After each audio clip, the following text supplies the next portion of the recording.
Let us start trigonometry. इसको लिखते कैसे हैं? ट्राइगोनोमेट्री।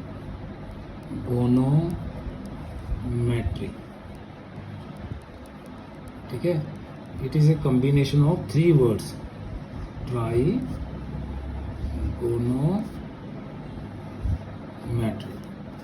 अब आप सोच रहे होंगे कि ये क्या लिखा? ट्राई मतलब 3, गोनो मतलब साइड्स, मेट्री मतलब मेजर। तो how many sides are there in a triangle? Specially when you are dealing with a right angle triangle. तो राइट एंगल ट्राइंगल में एक फंडा क्लियर है कि उसमें राइट एंगल बोलते हैं उसको है जिसका एक एंगल 90 है ना।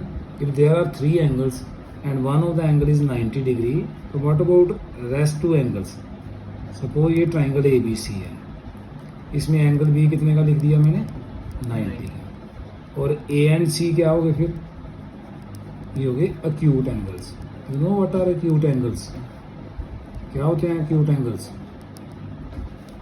वही लेस देन, जिसमें जो एंगल लेस देन 90 डिग्री हो, ये दोनों क्या है? Less than. क्योंकि एंगल सम प्रॉपर्टी में तीनों का सम कितना है? 180 डिग्री। अगर एक एंगल 90 का हो गया तो what about the rest 2 angles? उनका सम भी क्या होगा? 90। अब दोनों का 90 है तो इसका मतलब उनका मेजर जो है 90 से लेस है। क्लियर? तो किसी भी राइट एंगल ट्राइंगल से डील करोगे, 90 जो है ना वो फिक्स हो गया। उसके जो ऑपोजिट साइड होगी उसको हमने हाइपोटेन्यूज लिखना है, that is the longest side.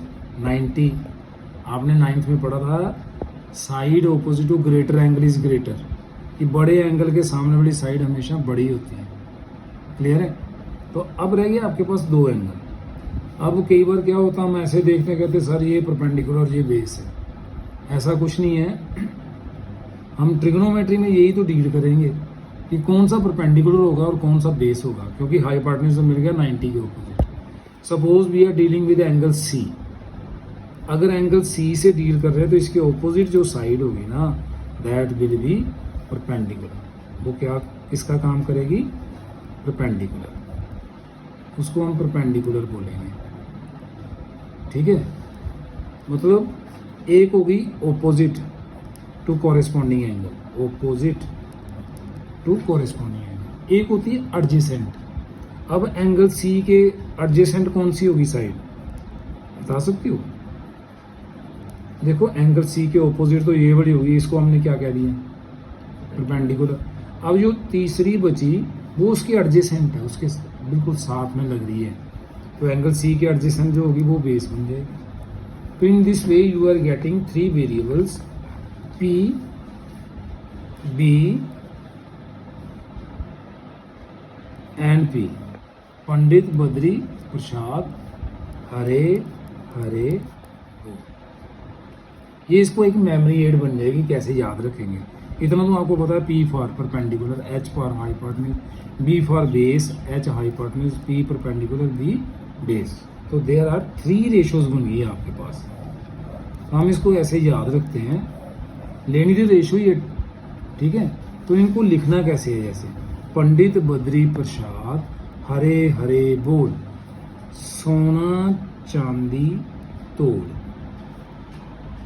S for sign, ये साइन को शो करेगा, सिन जिसको बोल देते हैं। ये कोसाइन, शॉर्ट में हम इसको कॉस बोलते हैं, वैसे कोसाइन है। ये टी फॉर टेंजेंट, टैन लिखेंगे इसको।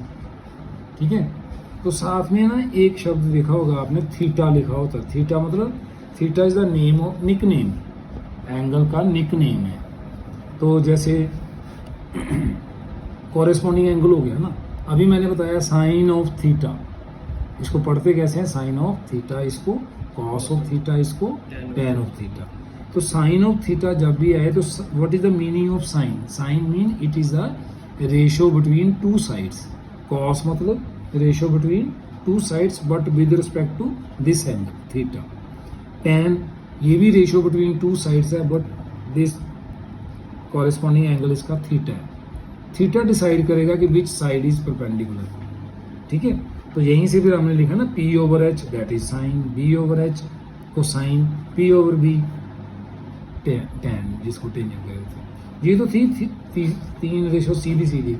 अगर हम इसका रेसिप्रोकल करते पहले बोला ना पंडित बद्री प्रसाद हरे हरे बोल, इसको याद रखने के बड़े तरीके हैं। पाकिस्तान भूखा प्यासा, हिंदुस्तान हरा भरा, जैसे मर्जी की मतलब याद रखना है। It is a memory aid. अब इसी को उल्टा कर लो, हरे हरे बोल पंडित बद्री प्रसाद, देखो उल्टा कर दिया। तो again we are getting 3 more ratios।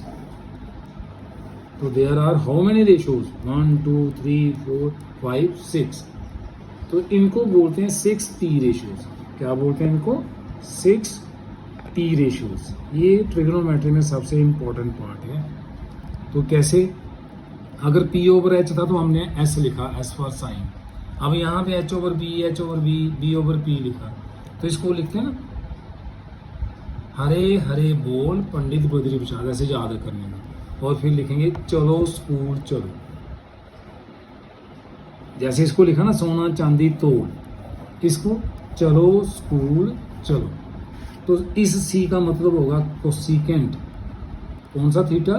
Cosecant theta. और इसका मतलब होगा सीकेंट थीटा, और इसका मतलब होगा cot theta, because we are taking theta. Corresponding angle कौन सा ले रहे हैं? थीटा। तो कोसेक हो गया, it is the reciprocal of sine, and sec is the reciprocal of cos, and cot theta is the reciprocal of। देखो ना इसमें P ओवर B है तो उसमें क्या बन गया? जब सीधा है P ओवर B तब बोलेंगे tan थीटा, और यहाँ B ओवर P होगा तो cot थीटा बन गया। तो in this way we can calculate 6T ratios।